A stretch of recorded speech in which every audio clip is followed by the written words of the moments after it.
por que você colocou esse tema? Porque eu acho que é quase a mesma coisa. Eu, ahá! Você pensa que é, mas não é.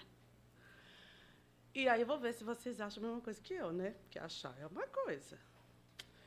E eu acho que nesse momento de agora é muito importante a gente revisitar alguns conceitos, porque às vezes a gente anda no automático das coisas e a gente se perde na nossa essência. Então é importante a gente resgatar algumas coisas por aqui e ver que é possível a gente sair daqui um pouquinho diferente de quando chegou. Vamos ver se a gente vai conseguir. Então, o tema, ele é ser feliz, é uma escolha, é uma decisão. Eu não vou aqui conceituar a felicidade, eu não vou trazer o conceito, o que os filósofos falavam, o que a Bíblia diz. Isso é a Ayrton que faz. Com propriedade, inclusive, vamos combinar, né? Eu acho que nas outras encarnações ele teve presente em todas elas ali, falando, discutindo. Ele fez parte da República, ele ajudou Platão a fazer o mito da caverna. Eu estou sentindo que houve aqui, ó. Eu acho. É. E aí tem uma coisa que todas as vezes que eu ouço, né?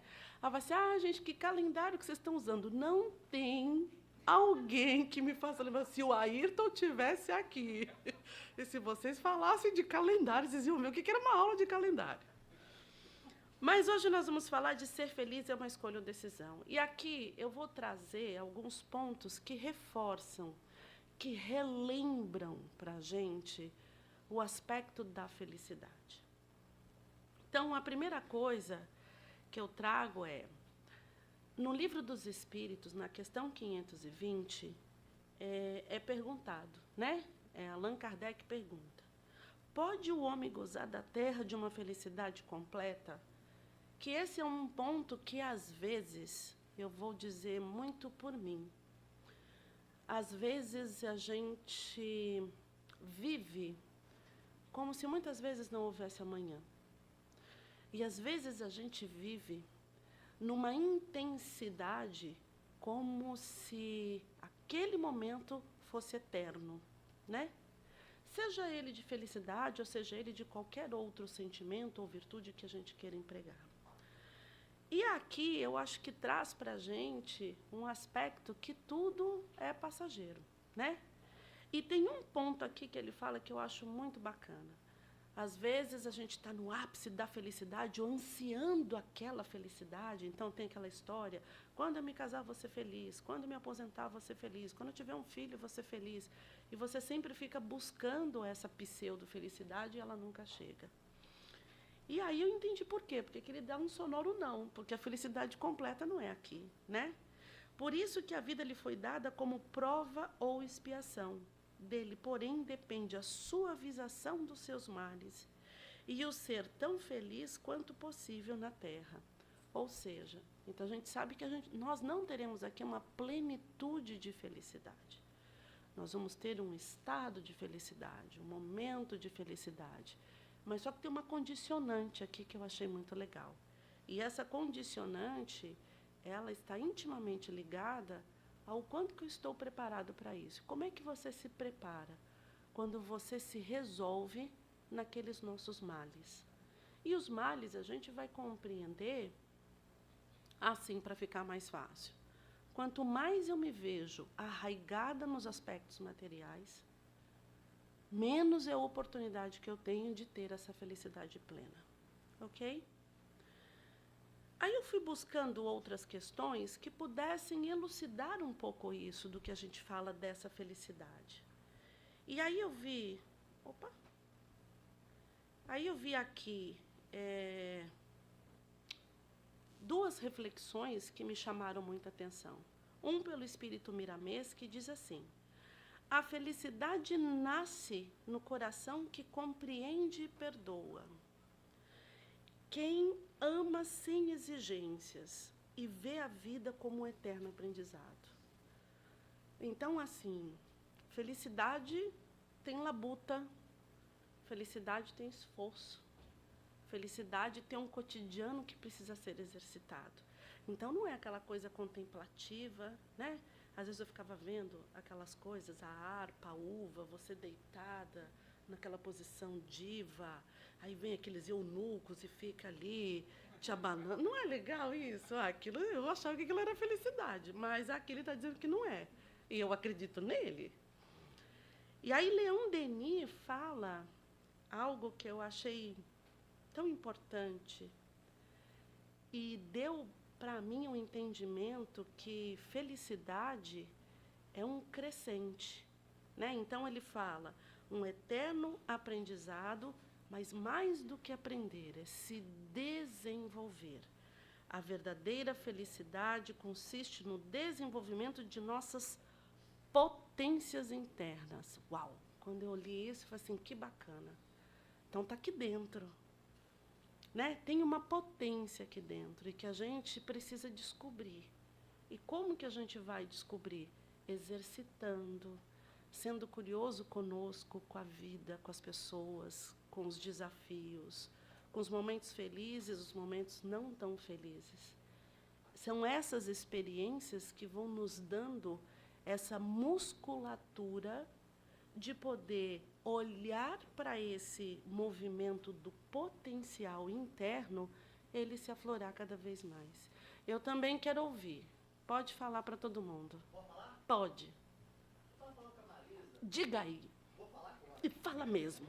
Vou falar. É isso aí. Uma coisa muito interessante, Sandra, porque Miramês, você deu um exemplo agora de que felicidade seria, né? Você deitada no divã, os eunucos lá, né? Um negocinho lá, te abanando, aquela coisa. Miramês é o puro exemplo disso, porque Miramês foi o jovem rico. Isso aí é narrado por ele próprio no livro Francisco de Assis. Olha só. Ele foi um jovem rico que encontrou Jesus e que Jesus deu todo aquele receituário para ele para ser feliz. Como eu posso encontrar o reino dos céus, você lembra disso? Uhum. E ele fala, então, conselho ao jovem rico, olha, abandona tudo aí e me segue. E naquele momento, ele não conseguiu fazer aquilo. E aí, olha só quem foi Miramês. Olha aí. Né? E se você lê quem foi Miramês, o enviado da Espanha, que foi para as terras brasileiras, cuidar dos índios, abdicou de todos os seus tesouros materiais em prol dos indígenas. Então faz todo sentido quando a gente fala que ama sem exigências e vê a vida como um eterno aprendizado, né? Como Leon Denis coloca aqui, o desenvolvimento de nossas potências internas em comunhão com o quê? Porque a gente pode desenvolver nossas potências internas para muitas coisas. Lembra que nós temos 2 polos aqui. Então, é bem aquela historinha, né? Dentro de mim tem 2 lobos, aquele que quer matar, aquele que quer conciliar. Quem vence numa briga? Aquele que eu alimento, né? Então, à medida em que você vai alimentar essa potência interna, você pode criar, você pode dizimar uma cidade, você pode criar discórdias, mas se você alimenta de uma outra forma, você cria concórdia, você gera prosperidade. Esse é um ponto muito importante. E aí cabe a nós dar aí a força naquilo que nós acreditamos. Por isso que ele diz aqui que é o desenvolvimento de nossas potências internas, à luz do quê? Comungando com quem? Comunhão com o quê? Com as leis divinas, que é o nosso grande norte. E aqui na questão 922 do Livro dos Espíritos também, ele diz o seguinte: a felicidade terrestre é relativa à posição de cada um, mas há uma medida comum de felicidade para todos os homens? E ele responde: quanto à vida material, a posse do necessário. Quanto à vida moral, a consciência tranquila e a fé no futuro. Então, são 2 polos. Então, a gente não está dizendo que a gente não precisa ter as questões materiais. Se nós estamos aqui, precisamos experienciar isso aqui. E esses bens, esses ativos materiais, é que vão nos auxiliar na nossa jornada. Então, o que a gente só precisa saber é a justa medida em que isso deve acontecer com a gente. E é aí que a gente, às vezes, gosta bastante de um chocolate, come mais do que deve, né? Gosta de comprar 1.250 sapatos, né? E aí a gente fica seduzido. Nós nos seduzimos ainda muito fácil. E eu vejo que essa experiência em estar aqui é nos ajudar a treinar o nosso olhar do coração para as coisas que vão além dessa matéria. E cada um está num estágio. Uns conseguem mais, outros conseguem menos. E não tem uma corrida quem é que chega primeiro. Na verdade, a corrida que você faz é com você mesmo. Então, é isso que nós precisamos hoje avaliar, assim, o que me move, né? Quais são os fatores? O que é o necessário para mim? Se eu for perguntar para minha filha o que é o necessário, meu Deus do céu. Então, eu fico imaginando que uma loja inteira, sei lá, da Aeropostal, nem sei qual que é o nome das marcas que tem hoje, não é? Então, assim, mãe, eu preciso disso, isso é muito importante para mim. O quê? Uma bolsinha do melão. Eu falei assim, minha filha, por que a bolsinha do melão é importante? Né? Então, assim, mas esse é o momento agora, né? O que é isso que a outra está aqui me parafraseando? Ah, entendi. E aí tem a questão moral, né? A consciência tranquila e a fé no futuro. Isso eu achei tão legal, assim. Fé no futuro. Porque, assim, às vezes a gente entra numa vibe de descrença, entendendo que a gente sempre está no pior momento, né? Então, assim, não sei o que vai acontecer dessa sociedade, o mundo vai acabar, todas as riquezas naturais vão se diluir, porque o mundo está pior do que estava antes. E essa descrença, é muito importante que a gente olhe para isso e veja que foco que a gente está dando, porque a gente tem uma tendência de valorizar aquilo que nos coloca para baixo, né? Então, assim, a gente não vê tantas coisas legais acontecendo, inclusive dentro da nossa vida, né? Então, é impressionante, isso é uma coisa que a Estela me ensinou. Então, teve uma vez que ela falou assim, nossa, essa blusa sua é tão bonita. Eu falei, mas é tão velhinha. Mas ela continua bonita, Sandra. E continua bonita para você. E aquilo me chamou a atenção, porque em várias... esse sapato, e comprei tão barato. A gente sempre dá um demérito àquilo que o outro valoriza na gente. Aí eu não vou mais falar isso. Não é humilde isso. É falsa modéstia. Não é? Aí eu falei assim, não. Estela, pergunta de novo. Sandra, eu também achei. Né? Agora você, eu também acho. E é isso. Não é, menino? Olha isso. Então, assim, a gente precisa prestar atenção nas coisas que a gente fala, principalmente no automático. Porque se está no automático na fala, está na mente. Se está na mente, não chegou nem no coração. Então, presta atenção, né? É importante que a gente comece a cultivar coisas que são maiores e mais profundas. Talvez a gente possa falar menos, mas quando for falar, vai falar com consistência e com verdade. Essa lição eu ainda não aprendi, porque eu falo mais do que o homem da cobra, entendeu? Mas eu vou chegar lá. Aí ele fala o seguinte, a felicidade é uma construção pessoal e depende da nossa postura diante da vida. Por que é uma postura diante da vida? Porque a gente sempre vai ter esses dois caminhos. O que é a felicidade real e a felicidade ilusória? E, normalmente, ela vai estar baseada assim. A gente, quando tende à felicidade ilusória, e a gente deposita uma energia nela como se ela fosse real, né? Aquela pessoa que você está apaixonado e que todo mundo fala, vai se dar mal, mas você acredita que não, né? E aí todas as coisas que acontecem, o teu coração sempre avisa, ele sempre dá aquele sinal, mas você finge que não é com você. E vai chegar uma hora que, de fato, vai ter um desfecho. Eu estou falando aqui de uma pessoa, pode ser de uma pessoa, de uma situação, de um emprego, de um momento, não importa o que seja. O que a gente só precisa olhar é aonde está o nosso coração, Aonde está a nossa intenção? Aonde me brilha os olhos? E não é aquilo que eu discurso. Lembra que eu falei que a gente fala da boca para fora, muitas vezes.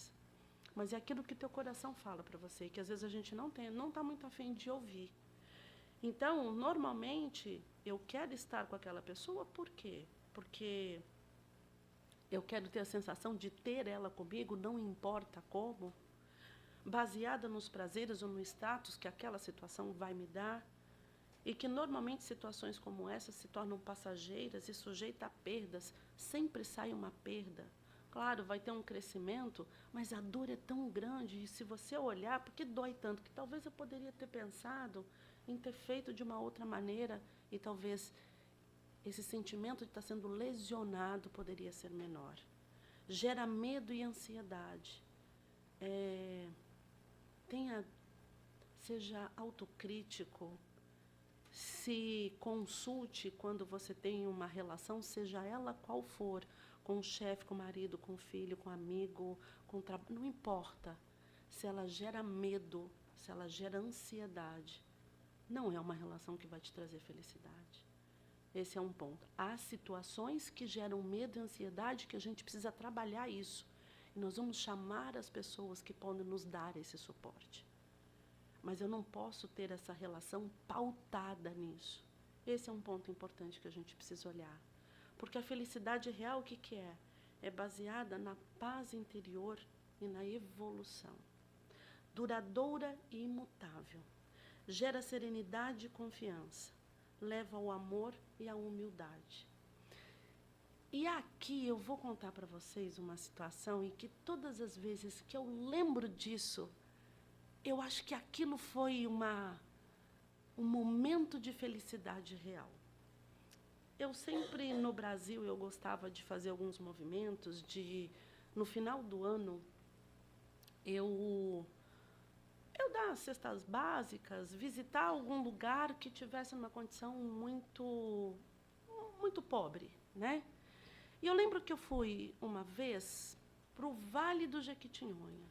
E é um vale muito pobre, né? Muito pobre. E aí eu fui até lá e eu conheci um senhor que ele morava numa casa que era feita de saco de lixo. Saco de lixo. E aí ele veio para mim buscar a cesta básica dele. Aí ele já veio todo, olha, minha senhora, muito obrigada. Aí eu falei assim, o senhor está rouco? Ele, não.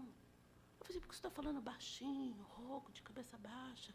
Não, por gratidão. Eu falei, não, gratidão você tem que falar alto, você tem que... né? Aí ele deu um sorriso assim, ele, obrigada. Eu falei assim, é isso, olha, vamos abrir a caixa para ver o que tem. Ele começou a olhar, aí ele virou para mim e falou assim, olha, se eu pudesse, eu daria um abraço na senhora. Aí eu falei assim, o que te impede de dar um abraço? Eu falei assim, a senhora. Eu falei, mas por que eu? Mas por quê? Ele, não, eu não sei se eu posso dar um abraço. Eu falei assim, mas eu preciso do seu abraço. Até hoje, me emociona, claro. Eu lembro desse abraço como se fosse para mim um bálsamo. E eu tenho certeza que também foi para ele. Eu resolvi a vida dele? Não. Eu resolvi a situação dele? Não. Mas eu dei a oportunidade para ele e para mim, porque eu também fui beneficiada disso, que naquele momento ele pudesse sentir a felicidade. Eu fui feliz aqui e agora. Aí quando eu olho para isso, poxa, gente, isso é felicidade. Porque isso faz mais de 20 anos. Eu não esqueço, e toda vez que eu lembro, vem aquele calorzinho aqui no coração.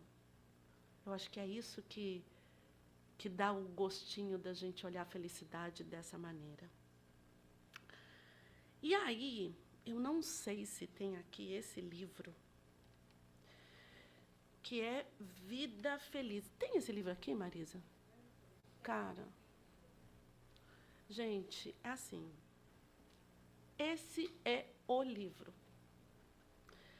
Esse livro, ele fala de vida feliz, e a primeira coisa que me chama a atenção, tem mais de 200 páginas, e ele dá uma receita de atitudes que você pode ter, e que se você refletir sobre essas atitudes, você consegue ter os seus momentos de felicidade. Se você praticar isso diariamente, a probabilidade de você viver mais feliz, ela é, no mínimo, realizável ali. De tudo que tem uma passagem que é essa que eu trago, que ele fala o seguinte: a tua felicidade é possível. Crê nesta realidade e trabalha com afinco para consegui-la. Não a coloque nas coisas, nos lugares, nem nas pessoas, a fim de que você se decepcione. Então, o que a gente tem que perceber é que essa felicidade é carreira solo. É você com você mesmo. Você se experimenta de todos que estão aqui, de todos os recursos que estão aqui, para promover essa felicidade. A felicidade é um estado íntimo, defluente do bem-estar que a vida digna e sem sobressaltos proporciona. Outra coisa maravilhosa. Não dá para a gente viver só de paixão. Não dá para a gente viver só do eterno carnaval. Não dá para a gente achar que todo dia tem Thanksgiving na nossa casa. Então, a gente passa por esses momentos que ele só tangibiliza a essência do que é a felicidade. Você tem que pegar esse momento e trazer a conta-gotas em cada momento. É o abraço que eu dei lá no meu amigo. Eu não estou lá todo dia para dar um abraço e receber o abraço. Mas aquele combustível é o suficiente para eu entender que isso é possível. Mesmo que te faltem dinheiro, posição social de relevo, de saúde, pode ser feliz vivendo com resignação e na confiança em Deus. E aí eu peguei mais um trecho desse livro e que eu achei muito proprietário, que eu acho que sem isso a gente não consegue entender o que é de fato essa felicidade. Nunca duvide da paternidade celeste. Deus vela por ti e te ajuda, e nem sempre como queres, porém, da melhor maneira para a tua real felicidade. Então, aquilo que eu quero nem sempre é aquilo que eu preciso. Aquilo que eu almejo nem sempre vai trazer de fato aquilo que a gente está querendo para a nossa vida, mas é para a nossa essência. Então, muitas vezes, a gente olha para as coisas e para as situações dentro do nosso tamanho. E a gente quer trazer Deus, a espiritualidade, para enxergar dentro da nossa pequenez. Então, eu sempre gosto de dar esse exemplo, que quando a gente passa por alguma situação que é tão difícil e que a gente não consegue entender por que está sendo tão agarrado, a gente precisa lembrar do nosso tamanho. E uma vez o Márcio, que faz tempo que ele não vem aqui, inclusive, ele deu um exemplo do nosso tamanho comparado a Deus. Pensa que Deus é o deserto do Saara, e a gente é um grão de areia. Como é que a gente vai conseguir trazer Deus para dentro desse grãozinho? Então, isso que é importante a gente olhar, quando a gente extrapolou a nossa compreensão, lembre-se qual é o nosso tamanho. E aí, acho que ato contínuo, a gente só precisa olhar que tudo que estava ao meu alcance eu fiz. Tudo que era sobre a minha responsabilidade, eu assumi. Então, agora tem um outro cara que é muito maior do que eu e ele vai me ajudar a enxergar isso com mais propriedade. E assim eu encerro o capítulo de felicidade. E aí, eu vou trazer para vocês alguns pontos que me chamaram atenção em tudo aquilo que a gente viu sobre felicidade. E aí ele coloca o seguinte, que a felicidade ela está condicionada à suavização dos nossos males.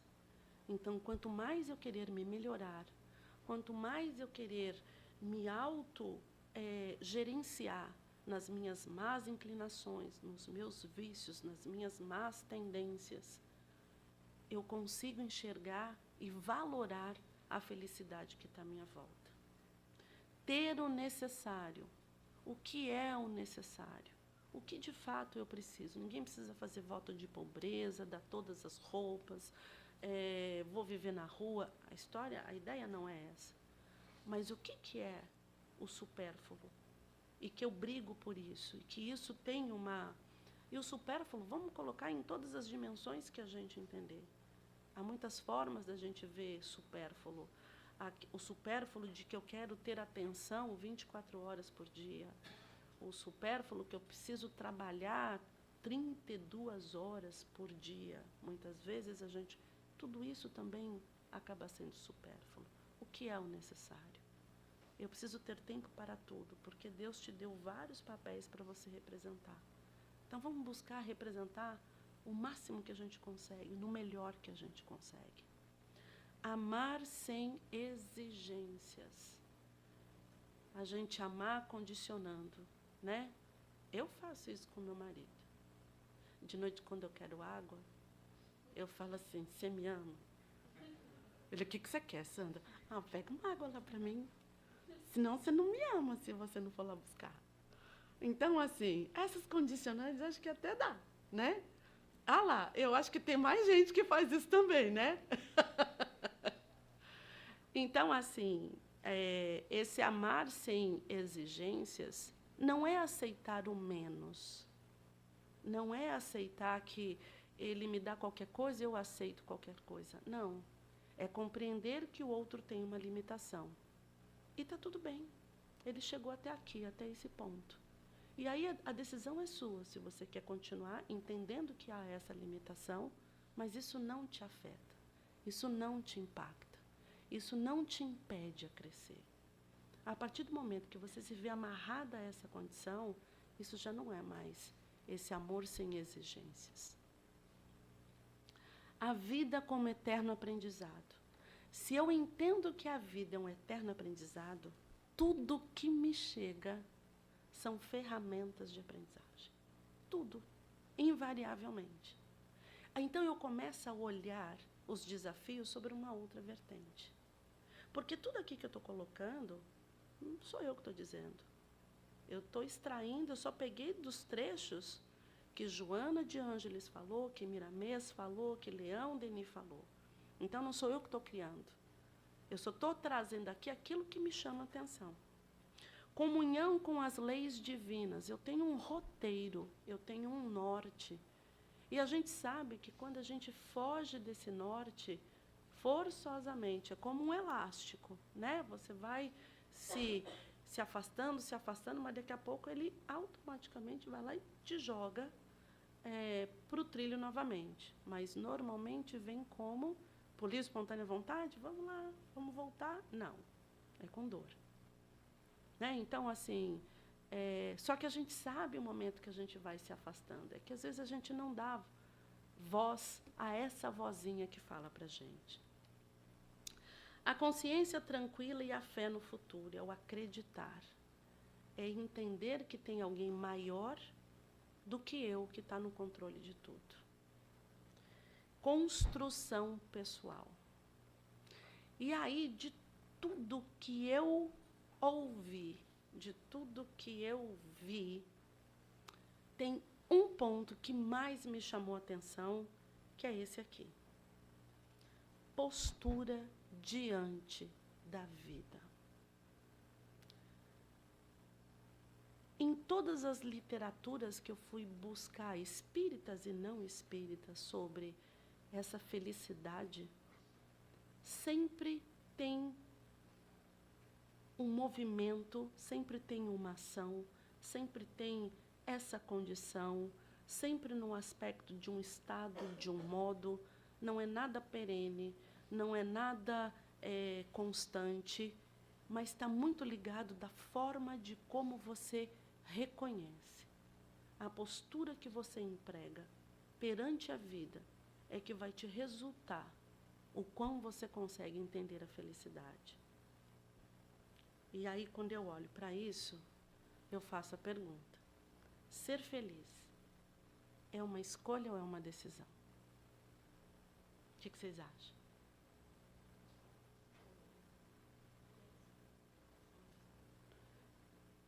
escolha, uma decisão. Eu vou elucidar isso com um exemplo pessoal. Essa aqui é minha filha, pequenininha, a Lorena. E eu vou falar para vocês uma situação que aconteceu, que foi a chupeta da Lorena. A Lorena, eu me vi assim, tá na hora de tirar essa chupeta, que o dente não ia ficar legal. Coisa de mãe, né?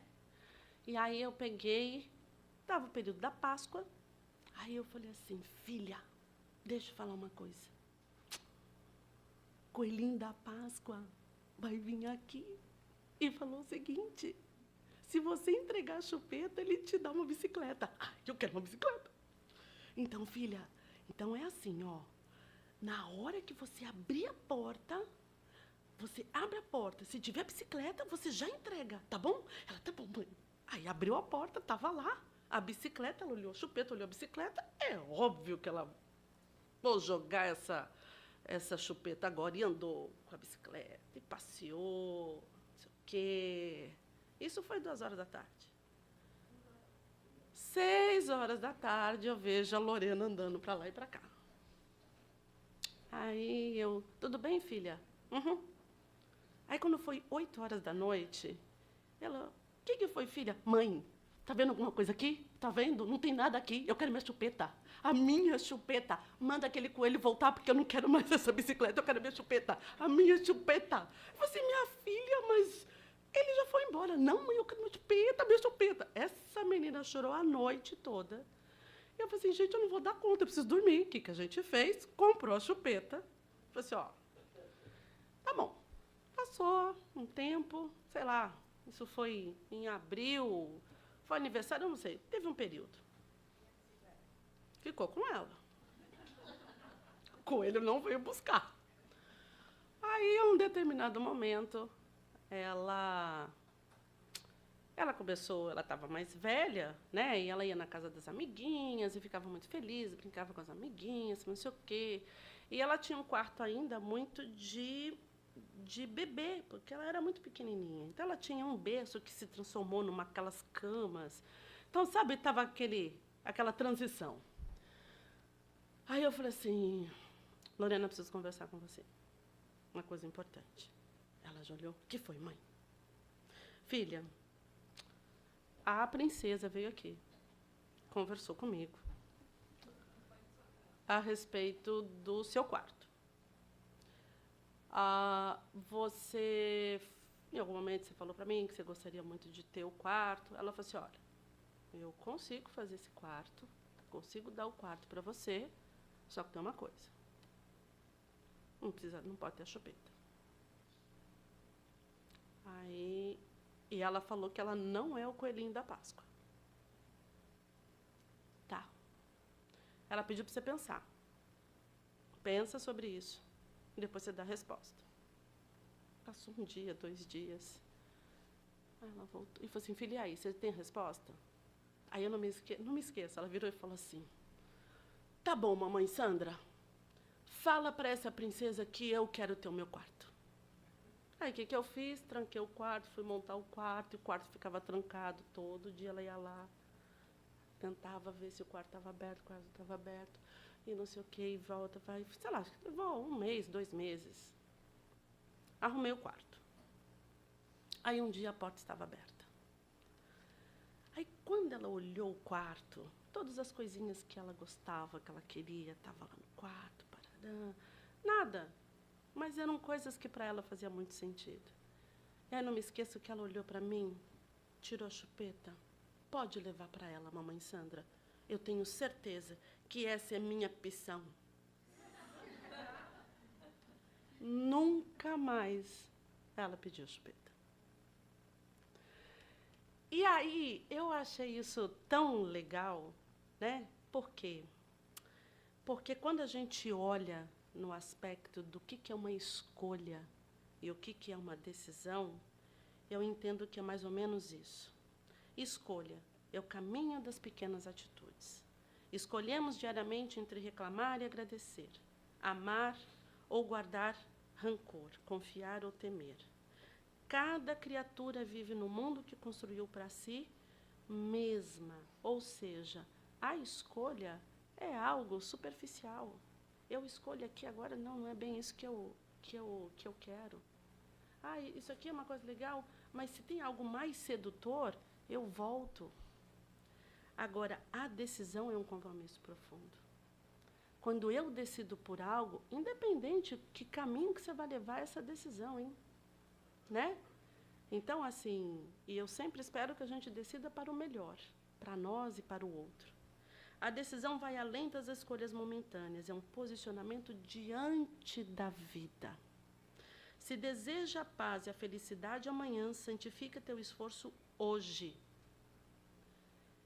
Isso é tomada de decisão. E a tomada de decisão não quer dizer que eu vou viver momentos de dificuldades. Ela viveu as 2, 3 primeiras noites. Eu senti que para ela estava procurando alguma coisa, e quando eu olhava para ela fingia que não era com ela, dava um sorriso, brincava. Então, assim, que bacana que ela está fazendo isso. Ela está sendo fiel à decisão que, de fato, ela tomou. E a decisão de ser feliz é isso. É que vão ter os momentos em que a gente vai ter tribulação, mas a gente não pode perder de vista o ganho maior que a gente vai ter. Pessoas se transformam, pessoas que transformam sua história, não apenas fazem escolhas, mas tomam decisões firmes, inabaláveis, se mantendo fiéis a elas, mesmo diante das dificuldades. Nós viemos aqui para passar, eu não coloco mais no lugar de dificuldades. A gente vem aqui para passar por desafios. E esses desafios te dão musculatura para se tornar melhor. Mas não no personagem, a Sandra, a mãe da Lorena. Não, é para o espírito. Se a gente não se vê como imortal, se a gente não se vê como um ser que está aqui em evolução, a gente não consegue compreender os desafios que nós temos, os momentos que nós temos, e até mesmo saber que a gente pode encontrar esses aspectos de felicidades para que a gente possa ir adiante. E aí, para a gente finalizar, eu trouxe aqui uma história, que é a jornada do Miguel. O Miguel sempre sonhou em mudar de vida, trabalhava duro em seu pequeno vilarejo, mas sentia que algo maior o esperava além das colinas. Algo dentro dele ansiava por mais. Certo dia, ouviu falar de uma cidade distante onde as oportunidades eram infinitas. Ali poderia conquistar tudo o que sempre quis. No momento, para chegar lá, haviam 2 opções. Uma estrada larga e bem cuidada, repleta de pousadas e atalhos que prometiam facilitar a jornada. A outra, uma trilha íngreme, sinuosa, imprevisível, que exigia resistência e esforço. Mas, ao contar o seu plano a um velho sábio do vilarejo, Miguel recebeu um conselho enigmático.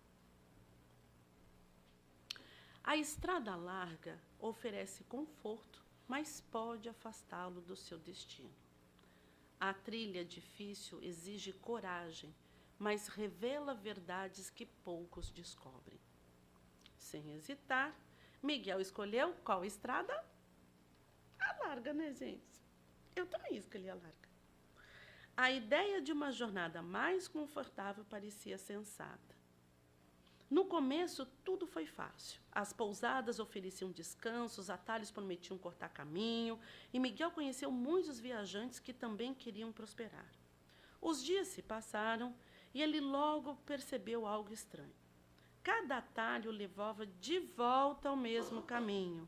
Ele via as mesmas paisagens, os mesmos rostos, sentia a mesma sensação de estar caminhando, mas sem sair do lugar. Os outros viajantes também pareciam presos a esse ciclo. Muitos falavam em continuar, mas sempre encontravam desculpas para adiar. Alguns diziam que a cidade talvez nem existisse. Outros se acomodavam nas pousadas e desistiam da jornada. Confuso e frustrado, Miguel voltou ao vilarejo e procurou o sábio Elias. Qualquer semelhança aqui é mera coincidência, tá? Elias, algo está errado. Caminhei por dias, segui os atalhos, mas nunca cheguei à cidade. Onde foi que eu errei?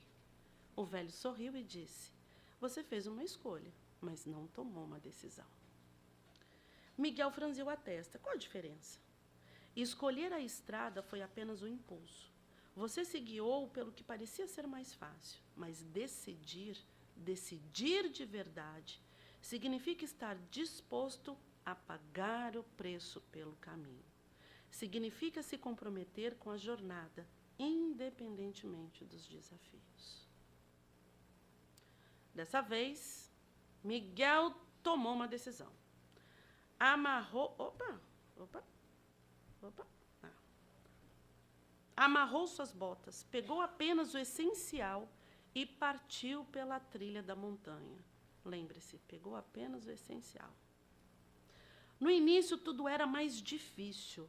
Subidas íngremes, cansaço, tempestade.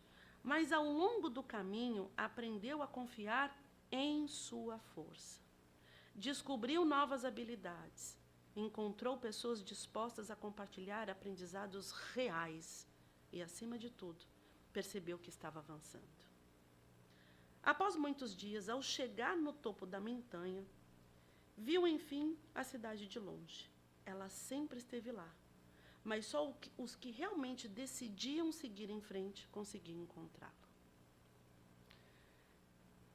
Qualquer semelhança é mera coincidência. E esses somos todos nós. A gente se seduz pela porta mais larga, a gente se seduz por aquilo que brilha mais, por aquilo que gera um menor esforço. Só que nem sempre vai trazer o resultado que a gente precisa. Não quer dizer que a gente tem que agora que sofrer, que a gente tem que se desafiar. Lembre-se que os atletas, eles conseguem ter as suas altas performances porque eles se desafiam. Eles não entram num looping de sofrimento. Eles estão ali para buscar o melhor deles. E para isso, como diz o peixinho vermelho do livro Libertação, quem não está fazendo o livro, faça favor de vir amanhã, porque está muito bom. E esse é o prefácio do livro Libertação, que tem o peixinho vermelho, e que ele fala, para que ele possa conhecer do lado de lá, ele precisa tirar algumas escamas, ele precisa emagrecer, ele precisa se exercitar, ele precisa estudar. Porque ser feliz é uma decisão que tomamos ao escolher ver a vida com esperança, com aceitação e amor. Essa aceitação é que eu sou pequeno hoje. E tudo que está sendo proporcionado para mim é que eu me torne muito grande. E para a gente finalizar, eu quero trazer para vocês uma música para que a gente saia daqui no clima que a gente pode ser feliz, a gente pode ser alegre e principalmente forte. Playboy, rapaz, bora lá, arrepia essa boneca.